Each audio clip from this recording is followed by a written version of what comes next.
Olá, boa tarde. Você acompanha agora as principais reportagens da semana da HIT.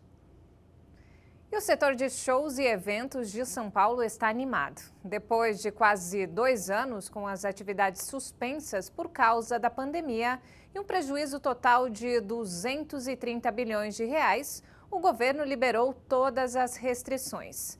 De acordo com o governo do estado, mais de 80% da população adulta está com o esquema vacinal completo. Quase 600 dias de espera até a chegada do grande momento. Os eventos voltaram com tudo em São Paulo. E para esta empresária, não falta trabalho. Tanto no social quanto no corporativo. É claro que a retomada dos eventos da empresa da Sandra anima os convidados. Mas muito mais alegre fica a Débora, funcionária do buffet. Feliz, muito feliz mesmo. Casa dos 3 filhos, pega 2 ônibus e chega aqui assim, com toda a disposição para começar mais um dia de trabalho. Mas esse sorrisão aí demorou a estampar o rosto da auxiliar de cozinha, que ficou 1 ano sem emprego. Eu fiquei desempregado, meu esposo ficou desempregado, então a gente passou bastante dificuldade. A gente só não passou fome porque eu moro com os meus pais, né? A gente mora na casa dos meus pais, então a gente ainda tinha alguém para ajudar. Mesmo assim, a Débora teve que se virar. Eu sei fazer cabelo, sei fazer unha, então eu fui me virando, mas nada que ajudasse muito. Porque a partir do momento que você tem uma família, tudo fica complicado. Foi dura a realidade para todo o setor. Segundo a Associação Brasileira dos Promotores de Eventos, a longa quarentena causou cancelamento de cerca de 350 mil eventos em 2020 e o ramo deixou de faturar cerca de 90 bilhões de reais. Já em 2021, a perda foi ainda maior, com a ausência das festividades de verão e carnaval. Ao todo, 530 mil eventos deixaram de ser realizados e o setor deixou de faturar 140 bilhões de reais. Além de gerar aí um problema econômico para as empresas, acabou por encerrar as atividades de muitas empresas e, eventualmente, o sonho de milhares, de dezenas de milhares de empreendedores. E ainda tirou a única fonte de renda de mais de 450 mil trabalhadores que foram demitidos nesse período. Como veio de repente essa pandemia, foi meio que assustador, né? E tivemos que demitir muita gente, um quadro de 60%. A Cristina foi uma das funcionárias que a Sandra não conseguiu segurar no emprego. Ela conta que só sobreviveu porque passou a cuidar de uma tia que deu apoio financeiro a ela e ao filho já adulto. Se não fosse ela, eu não ia ter como me sustentar. Ia passar fome? Ia, porque meu filho começou a trabalhar há pouco tempo. Mas a fase ruim passou e agora as lágrimas são de emoção por ter sido recontratada. E aí o reconhecimento do seu trabalho, né? Eu agradeço todo dia.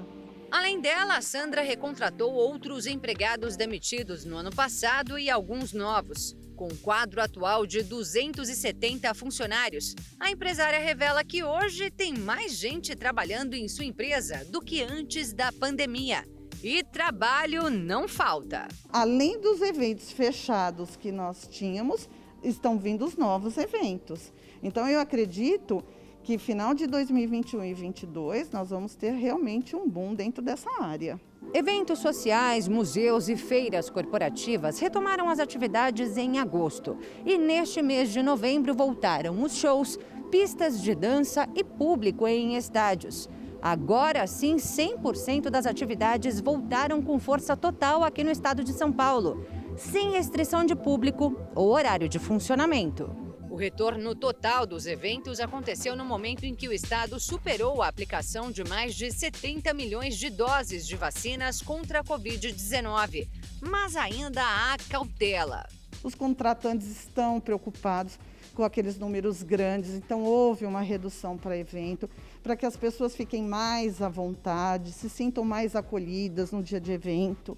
E os protocolos sanitários continuam. Aferição de temperatura, álcool em gel disponível, uso de máscaras e mais. Todos os alimentos estão sendo fechados, então não há contato. Então, essa é toda uma segurança. E eu tenho contratantes exigindo também a carteirinha de vacinação. Com protocolos seguidos corretamente, a volta dos eventos tem tudo para dar certo. Essa é a aposta dos empresários do setor. Sem dúvida, é um setor que vai voltar com bastante pujança, vai ter a capacidade de reempregar muita gente que foi desempregada. É um setor que vai fazer a indução econômica de uma boa parte da população, especialmente os informais, que encontram no setor de eventos uma oportunidade enorme de trabalhar, e especialmente um setor que vai voltar a ter a pujança de faturamento. A empresa da Sandra já vive esse cenário e tem boas notícias para quem busca recolocação. Ainda tenho vagas. Então, que venha uma nova fase para quem espera sorrir assim de novo.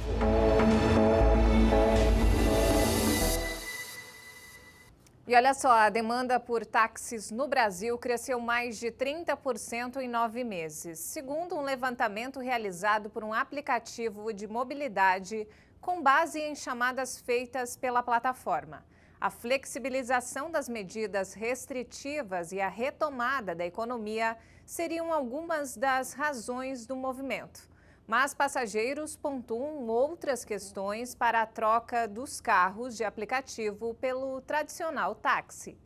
Quando a novidade surgiu no Brasil, muitos migraram do táxi para os carros de aplicativos, como Luiz Alberto, que explica. Maior quantidade também de opção para você ter um transporte mais rápido.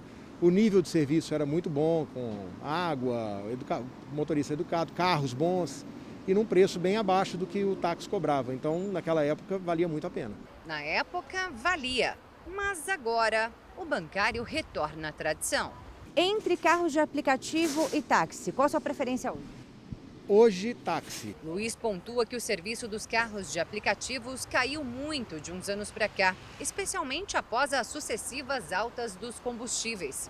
E entre os passageiros, a principal reclamação são os cancelamentos. O bancário, inclusive, conta que já passou por isso várias vezes e agora nem perde tempo. Eu moro em Florianópolis. Vou chegar no aeroporto agora à noite, não vai ter carro, eles vão cancelar, eles perguntam para onde eu vou, qual bairro que eu vou, e a hora que responde eles cancelam, porque corrida curta ou uma corrida que não vai valer a pena em termos financeiros, eles não pegam. Então, infelizmente, não tem como usar. Segundo o assessor do Sindicato dos Taxistas de São Paulo, Giovanni Romano, essa é a grande diferença entre os carros de aplicativos e os táxis. Existe uma diferença de cultura entre o taxista e o motorista de aplicativo. Isso vem da legislação. O taxista, ele não pode recusar o passageiro. O taxista vai fazer a sua corrida, mesmo que ele tenha ficado 3 horas no ponto, e essa corrida que você solicitou vai dar no máximo R$10.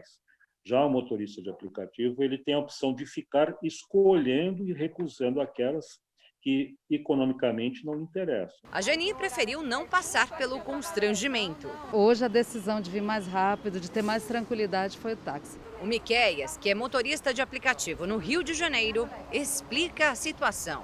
O combustível aumentou e as tarifas caíram.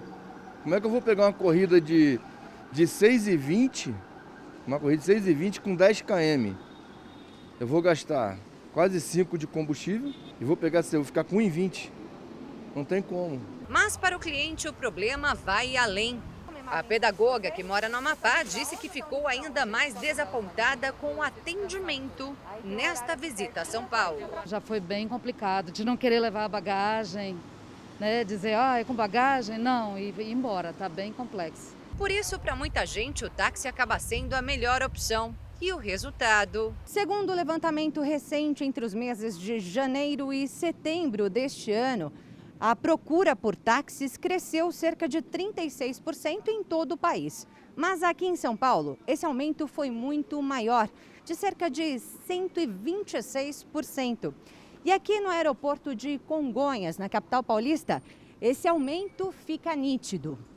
A dona Neuza, por exemplo, que trabalha como taxista há 16 anos, notou a diferença, mas não foi tanto assim, né, dona Neuza? Isso mesmo, foi uns 20%. O assessor do Sindicato dos Taxistas de São Paulo explica essa diferença entre o aumento da demanda para a dona Neuza e a alta verificada pela pesquisa. quando o Vaditaxi fala que houve um aumento de 126%, mas é 126% em cima de números praticamente nulos. E nós chegamos à pandemia a números extremamente baixos, né? Uma queda que chegou, em muitos casos, a mais de 80%, e agora está havendo uma retomada, né? O retorno do público usuário ao serviço de táxi. O taxista Alexandre Martins, que coordena o serviço de táxi no aeroporto de Congonhas, diz que essa retomada começou no início do segundo semestre. Em virtude da segunda dose da vacinação. Aí o movimento começou. A dona Neuza aponta outro critério para o aumento da demanda dos táxis. Por conta da tarifa mesmo, né? A nossa tarifa está há 6 anos. A mesma tarifa, o táxi não tem mudado. Os táxis ainda levam a vantagem da rapidez, porque podem circular nos corredores de ônibus. E dependendo muito de onde a pessoa vai, às vezes compensa mais um táxi do que o aplicativo. Então, o táxi vai para o corredor, o aplicativo não. Mas eu acho que tem espaço para todo mundo e tem demanda para todo mundo. O Marcos é motorista de aplicativo em São Paulo e conta que para ele a demanda continua a mesma. Já no Rio de Janeiro, segundo Miqueias, a situação está mais complicada. Já falei até com a minha esposa, né? Eu já estou quase desistindo, porque não está dando. É manutenção de carro, eu trabalho com carro alugado. Eu não tenho carro próprio, eu trabalho com carro alugado. Então eu pago 500 por semana, entendeu? E ainda tem o combustível que está caro pra caramba, a demanda caiu, entendeu? Então está ficando mais difícil ainda, a gente conseguir levar o sustento para a nossa casa, né? A combinação de gasolina e água resulta em um grande prejuízo ao veículo, além de ser considerado crime. O posto de combustível que for pego em flagrante pode ter que pagar uma multa de mais de R$100 mil, como aconteceu em Campo Grande, no Mato Grosso do Sul. Se o preço do litro do combustível já está lá nas alturas, pensa então pagar por gasolina adulterada. É muito difícil perceber a adulteração do combustível antes de abastecermos. A dificuldade é porque o álcool, se aumentar o percentual de água no álcool, é difícil perceber a olho nu.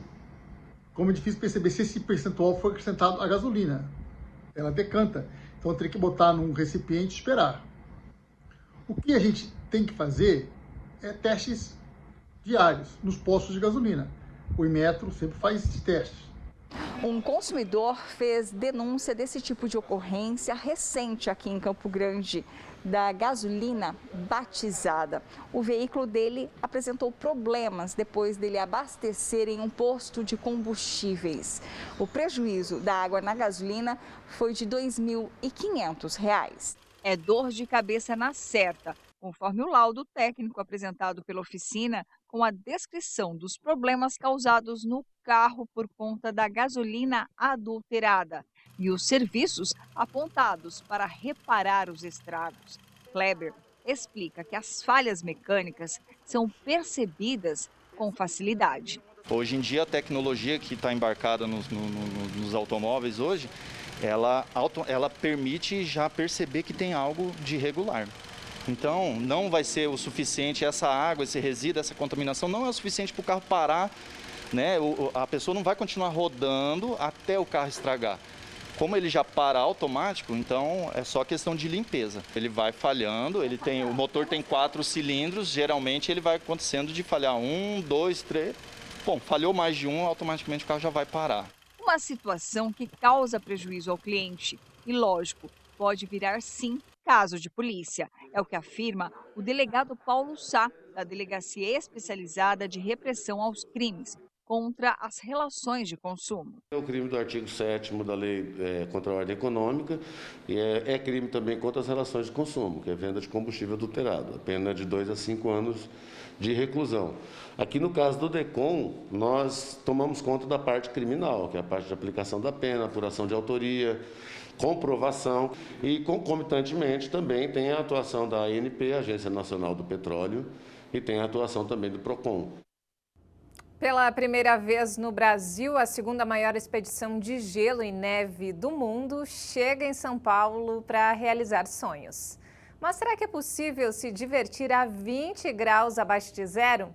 Munida de luvas, casaco e botas, a repórter Maria Clara Leite responde pra gente essa pergunta.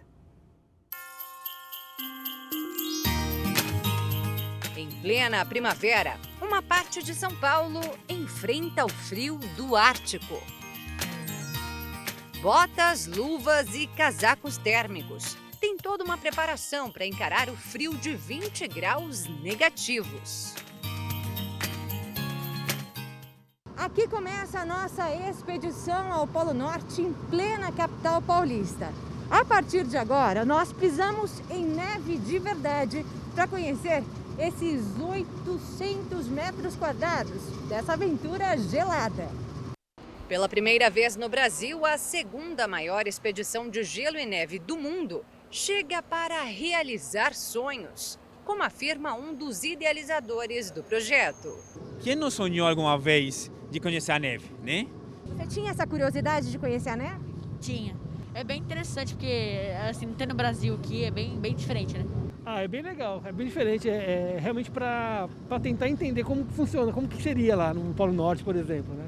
Exatamente isso. 14 motores e apuradores mantêm esse clima o tempo todo, desde o início dos trabalhos, que começaram 2 meses antes da abertura do evento, em 5 de novembro. Uma equipe de quase 80 pessoas, trabalhando 24 horas, 7 dias a semana, para a gente conseguir montar e trazer toda essa estrutura. São 23 esculturas de gelo, entre animais do Ártico, os tronos da famosa série Game of Thrones e símbolos de países como Rússia, China e França, com a Torre Eiffel. E daí a gente teve e traz a ideia de também simular uma aurora boreal, que é uma coisa muito bonita também. E uma das principais atrações aqui na expedição é este iglu, que foi construído exatamente como acontece lá no Polo Norte. Bloco por bloco, colados com gelo e água. São aproximadamente 2 metros de altura, 3 toneladas de gelo para a construção aqui desse iglu. E olha, lá dentro nós temos exatamente as mesmas dimensões de um iglu de verdade, com cerca de 9 metros quadrados. E uma temperatura bem mais alta, viu? Aqui é mais quentinho, cerca de 2 graus Celsius. E o escorregador de gelo é uma atração à parte para toda a família. Muito gostoso, né? Vivenciar isso com eles. Né? Como que tá sendo escorregar aí no gelo, Davi? Legal. Vai lá escorregar pra gente ver então como é que você faz.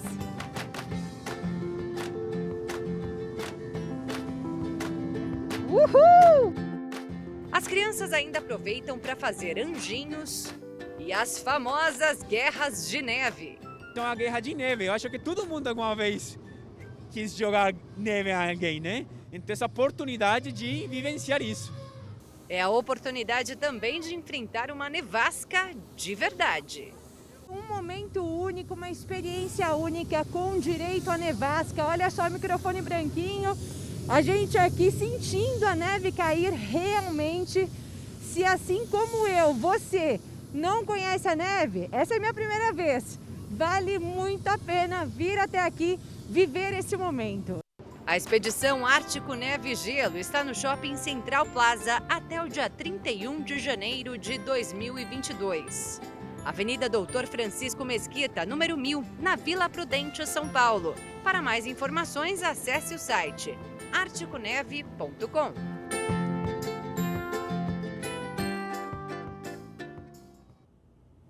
Passeio divertido, hein?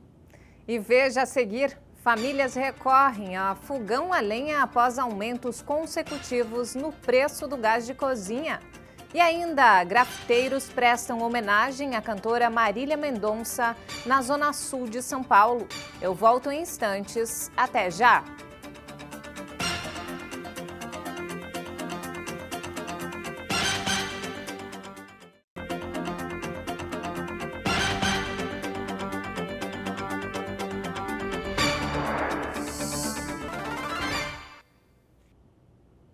A alta na inflação, agravada pela instabilidade econômica em um cenário de pandemia, impacta diretamente no bolso do brasileiro e tem afetado de forma drástica o principal item usado pelas famílias para a preparação dos alimentos, o gás de cozinha. Desde o início do ano, o GLP aumentou quase 30%. Chega a custar R$ 140 em algumas partes do país. Algumas famílias estão recorrendo ao uso do fogão a lenha por não ter como encaixar o botijão no orçamento da casa. Aumentos e mais aumentos, com tantos e em todas as áreas e produtos. Comprar a botija de gás também está mais caro. Um dos principais motivos é o valor dos combustíveis. Segundo dados da Agência Nacional do Petróleo, ANP, o brasileiro tem tido que desembolsar, em média, R$ 96,89 para cozinhar. Com o preço lá nas alturas, Dona Celina passou a utilizar ainda mais o fogão a lenha para o cozimento de seus alimentos. É o jeito, né? Enquanto puder ver, aonde eu vou que eu vejo um pedaço de pau, eu vou apanhando. O pessoal me dá lenha. A comida mais gostosa também, né? É igual a panela de barro, né? Pois é. A senhora falou que no último mês a senhora enfrentou um problema aí com a questão de poder comprar o gás. Como é que foi essa realidade? Aí teve que recorrer ao fogãozinho a lenha? Foi por isso que eu comprei a lenha. Aí quando foi a semana passada, o menino chegou, me deu o dinheiro e comprei o gás. Assim como ela, Dona Vanúzia tem investido nas lenhas. Nesse mês, ela pagou R$ 110 no gás. O jeito é tentar fazer render o produto. A gente não tem condições de comprar o gás, né? Porque o carro aqui aumentou bastante e às vezes não tem o dinheiro, né? Tem condições. Aí tem de usar o fogão de lenha mesmo. O fogão a lenha costuma ser utilizado mais por você para cozinhar e tudo mais, e o a gás fica mais para quê? Fica ali de stand-by só para poder mesmo esquentar a comida, é o quê? Só para esquentar a comida, quando meu marido está trabalhando, né? Para chegar e esquentar só a comida para ele, fazer o café de manhã cedo. Seu Deusdete está desempregado, não consegue trabalhar devido a um problema de saúde. A alternativa para tentar economizar nas contas, que já são altas, tem sido também o fogão a lenha. Como que a gente é desempregados, com as condições dos gás desse jeito, todos os dias suspende, não é fácil. A gente tem que cozinhar mais na lenha, às vezes uma condiçãozinha muito pouco, você comprar um bujão de gás, na hora de uma chuva esquentar lá, mas só mais na lenha. A família tem feito o possível para que a botija dure 2 meses. De acordo com ele, está difícil lidar com tanto aumento.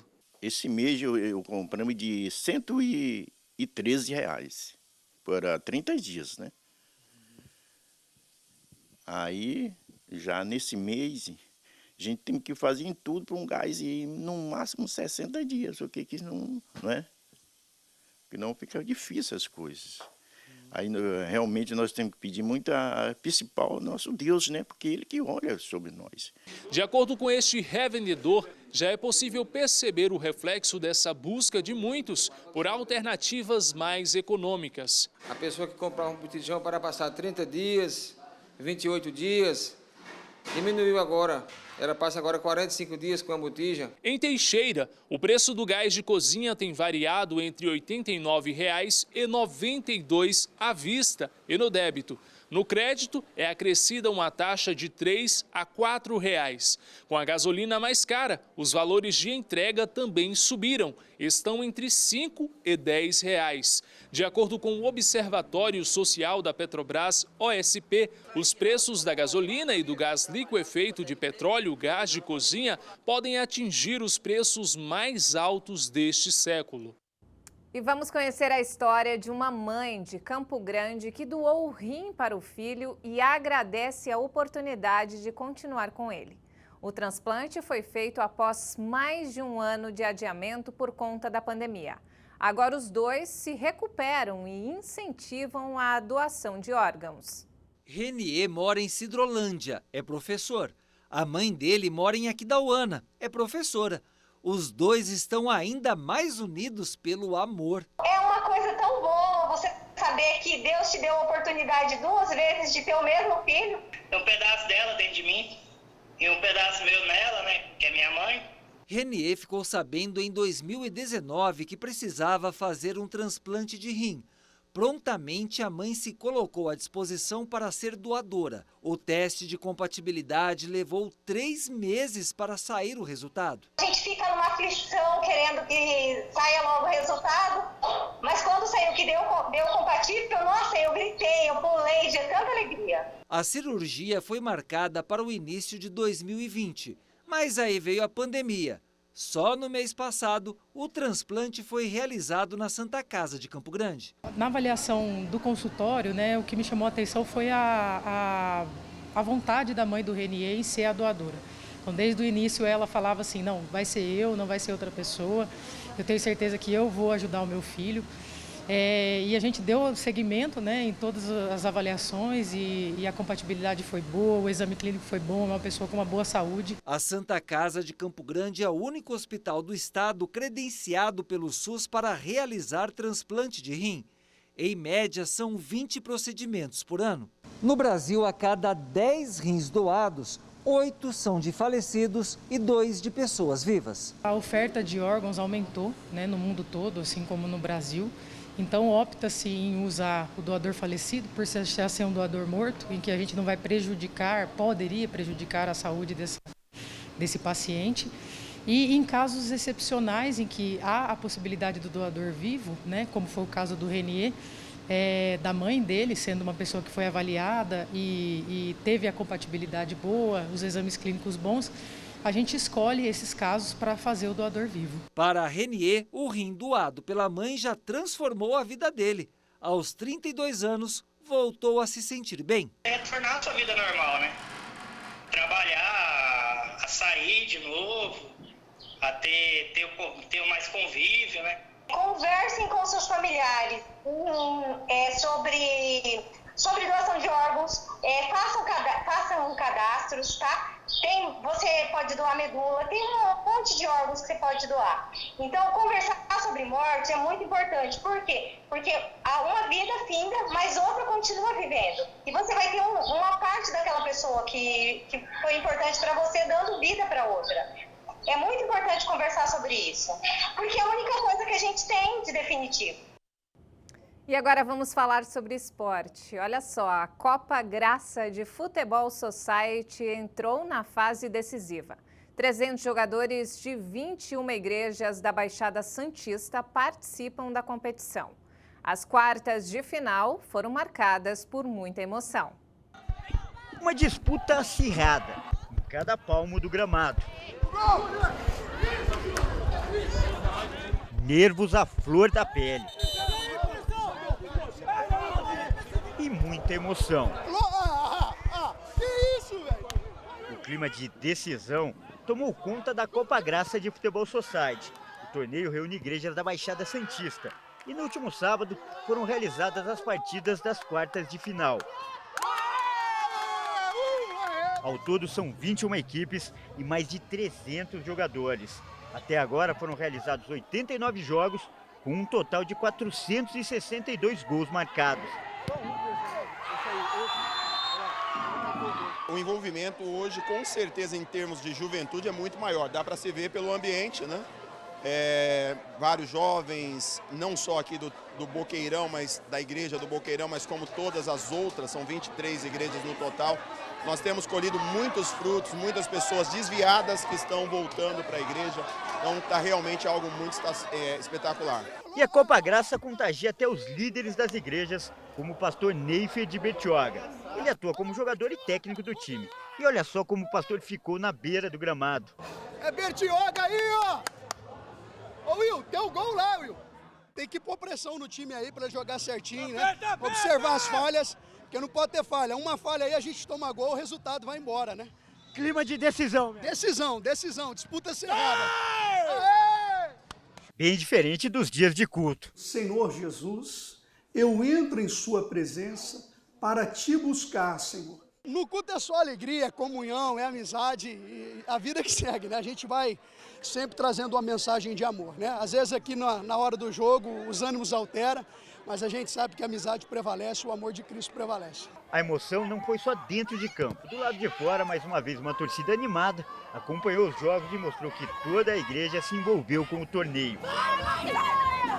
A igreja do Boqueirão tinha até torcida organizada. A gente consegue trazer aqui a equipe do Boqueirão, os jovens do Boqueirão. A gente se reúne aqui e se reúne na igreja também. Boqueirão! Boqueirão! Boqueirão! E a emoção da Copa Graça vai continuar por mais 2 sábados. As semifinais da competição estão marcadas para o dia 20 de novembro. E a grande final vai acontecer no dia 27 de novembro. Depois dos jogos deste sábado, 4 igrejas continuam na disputa por esse belíssimo troféu. Os próximos jogos serão Quartenário versus São Vicente e Boqueirão contra Indaiá. Os vencedores vão disputar o título. O time do Boqueirão, aliás, se classificou em um dos jogos mais disputados das quartas de final. A decisão foi nos pênaltis.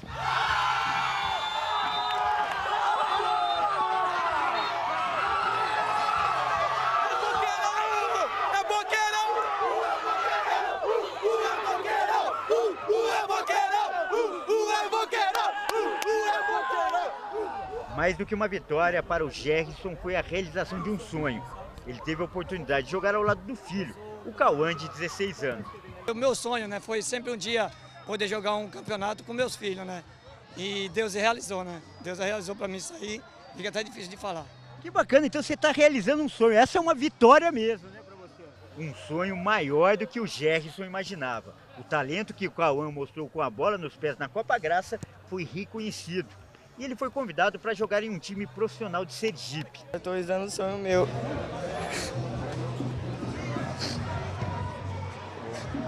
E essa hora ter fé também em Deus é importante, né? Muita. Se não fosse Deus, eu não estaria onde que eu cheguei agora e estou chegando. O campeão da Copa Graça só será conhecido no fim de novembro. Mas aqui, a certeza é que o resultado dentro de campo não é o mais importante. O sucesso dentro e fora de campo.